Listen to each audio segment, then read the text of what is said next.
Halo teman-teman, saudara-saudaraku, dimanapun Anda berada, selamat ketemu kembali di channel AHA Mix. Oke, pada kesempatan ini kita kembali membahas tema topik baru dalam bidang layanan pribadi, ya, tentang stres dan cara mengatasinya. Ya, itu yang menjadi tema atau topik layanan kita saat ini.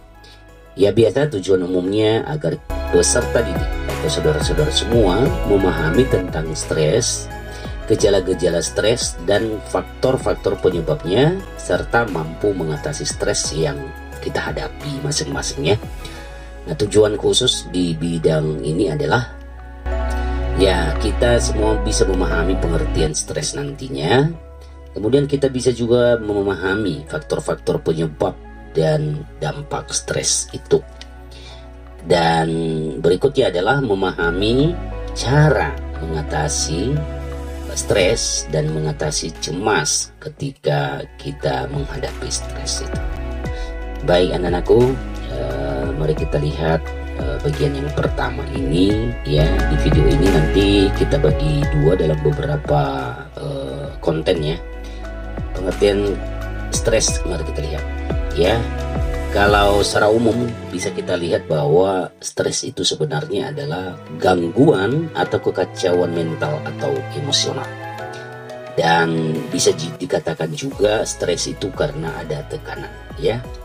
Nah, stres itu merupakan respon, ya, atau perilaku terhadap stresor, ya, orang yang stres, ya.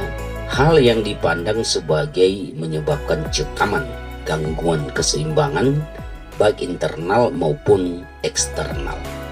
Nah, dari pengertian ini, ya, bisa diperjelas bahwa stres bersifat subjektif sesuai persepsi orang yang memandang, ya. Ya, dengan perkataan lain, apa yang mencekam bagi seseorang belum tentu dipersepsi mencekam bagi orang lain. Ya, berbeda. Ya, makanya dikatakan subjektif, ya. Mungkin Anda bertanya-tanya mengapa stres lebih banyak dialami oleh remaja. Nah, hal ini disebabkan remaja cenderung memperhatikan citra tubuhnya, rentan dengan mengalami peristiwa yang penuh stres. Ya, mengalami tekanan dalam penyesuaian diri dalam berinteraksi dengan orang lain. Ya, ada satu tokoh di sini, Hinton, yang mengatakan bahwa masa remaja merupakan masa perubahan hormonal, ya, perubahan hormon-hormon, perubahan tingkat dan pola hubungan sosial, sehingga remaja cenderung mempersepsikan orang tua secara berbeda. Nah, selain itu, masa pertumbuhan remaja jarang yang berlangsung dengan lancar. Remaja yang mengalami depresi akan menjadi apatis dan menyalahkan dirinya sendiri, sehingga merasa enggan untuk mencari pertolongan. Nah, ada beberapa faktor penyebab dan dampak stres ini sebenarnya. Ya, stresor atau stres itu adalah sumber yang dipersepsi seseorang atau sekelompok orang memberi tekanan atau cekaman terhadap keseimbangan diri mereka. Ada 3 sumber utama bagi stres, yaitu lingkungan, fisiologis, dan pikiran kita, ya. Sekali lagi, lingkungan, fisiologis, dan pikiran kita. Nah, kalau lingkungan itu kehidupan memberi berbagai tuntutan penyesuaian diri seperti cuaca, kebisingan, kepadatan, tekanan waktu, standar prestasi, berbagai ancaman terhadap rasa aman dan harga diri, tuntutan hubungan antara pribadi, penyesuaian diri, dan perubahan keluarga.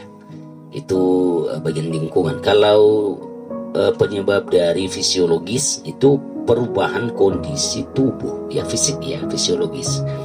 Masa remaja, haid, hamil, proses menua, kecelakaan, kurang gizi, kurang tidur, tekanan terhadap tubuh, reaksi tubuh, misalnya reaksi terhadap ancaman dan perubahan lingkungan, itu juga mengakibatkan perubahan pada tubuh kita, akhirnya menimbulkan stres, ya. Yang ketiga itu pikiran kita, ya. Pikiran kita menginterpretasi, ya, dan menerjemahkan pengalaman perubahan dan menentukan kapan menekan tombol panik. Bagaimana kita memberi makna atau label pada pengalaman dan antisipasi ke depan bisa membuat kita rileks atau stres. Itu anak-anak ya, faktor penyebab stres ya ada 3: lingkungan, fisiologis, dan pikiran kita sendiri. Nah, gejala-gejalanya itu ya ada gejala fisiologis, misalnya denyut jantung bertambah cepat, banyak berkeringat ya, terutama keringat dingin nih. Ya, pernafasan terganggu, otot terasa tegang, sering ingin buang air kecil, sulit tidur, gangguan lambung, dan lain sebagainya. Itu gejala-gejala stres. Kalau gejala psikologis itu resah, sering merasa bingung, sulit berkonsentrasi, sulit mengambil keputusan, tidak enak perasaan, atau perasaan kewalahan, exhausted, dan lain sebagainya. Kalau gejala yang ketiga itu tingkah laku, ya berbicara cepat sekali, menggigit kuku, menggoyang-goyangkan kaki, tics, gemetaran, berubah nafsu makan, atau bertambah atau berkurang ya, bisa juga. Nah, ada 3 gejala-gejala stres ini secara umum ya. Kalau kita lihat dalam diri remaja bagaimana? Ya, gejala-gejala stres pada diri remaja gimana? Ya, Anda dapat mengetahui apakah diri kalian mengalami depresi atau tidak, maka Anda perlu mengetahui gejala-gejala depresi pada remaja. Bagaimana gejala-gejala stres yang dialami remaja? Nah, di bawah ini ya ada 8 poin yang harus kita ketahui gejala stres pada remaja. Ya, 1, kehilangan minat dan kegembiraan pada hampir semua aktivitas, dan hal ini hampir terjadi setiap hari. Kalau guru-guru atau orang tua melihat anaknya, oh anak saya kurang minat ini, kurang gembira, ya setiap aktivitas di rumah, di sekolah kurang bersemangat, dan ini terus menerus, mohon Bapak Ibu dan orang tua perhatikan anaknya sedang stres. Perlu dibimbing, perlu diperhatikan ya. Kedua, berat badan mengalami penurunan, padahal tidak sedang melakukan diet loh, ya. Atau justru mengalami peningkatan berat badan lebih dari 5% dalam 1 bulan, atau mengalami penurunan atau justru peningkatan nafsu makan hampir setiap hari. Jadi bisa kurang ya, kalau berkurang berat badannya atau berlebihan kurang badannya, ingat bahwa anak saya ini sedang mengalami sesuatu masalah ya. Oke, yang ketiga itu mengalami insomnia ya, kesulitan tidur, itu maksudnya insomnia ya, atau hipersomnia, suka tidur dan lebih banyak tidur ya. Jadi insomnia, sulit tidur ya. Kalau hipersomnia berarti tidur mulu kerjanya ya, hampir setiap hari lagi. Nah, gejala-gejala seperti ini berarti anak Anda sedang mengalami stres ya. Keempat, mengalami penurunan minat dalam melakukan aktivitas yang terjadi hampir setiap hari dan kehilangan energi hampir setiap hari. Nah, ini harus ya selidiki ya bapak-bapak, ibu-ibu semuanya, para guru konseling dimanapun Anda berada. Yang keenam, kehilangan kemampuan untuk berpikir dan berkonsentrasi. Ya, misalnya ini anak-anak di sekolah terutama ya. Ketika guru memberikan, mengerjakan, menganalisis atau mengamati ini, benar-benar tidak berfungsi pikirannya, bingung, tidak berkonsentrasi, berarti ada sesuatu pada diri anak ini ya. Yang ketujuh, munculnya perasaan sedih hampir setiap hari. Bisa dilihat dari ekspresi wajah, bisa dilihat dari gerakan-gerakannya setiap hari. Nah, ke-8 terakhir ya, munculnya pikiran-pikiran tentang kematian, ide bunuh diri yang berulang tanpa rencana, atau adanya usaha percobaan bunuh diri.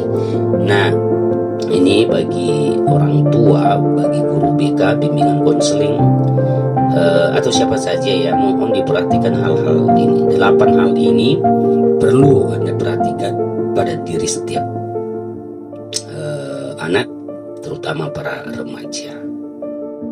Oke, anak-anakku yang terkasih dan saudara-saudaraku, ya pada bagian ini bukan hanya berlaku untuk siswa, pelajar, remaja, tapi bagi orang tua ya. Mohon orang tua nanti tonton video ini dong ya. Dan saudara-saudaraku dan para pelajar dimanapun Anda berada semuanya, video bagian pengertian stres dan gejala-gejalanya. Dan dalam video berikutnya kita coba akan melihat dampak dan cara mengatasi mengatasinya. Supaya video ini tidak terlalu panjang, kita cukupkan dulu di item ini, konten ini, dan sampai jumpa di video berikutnya. Tuhan memberkati, selamat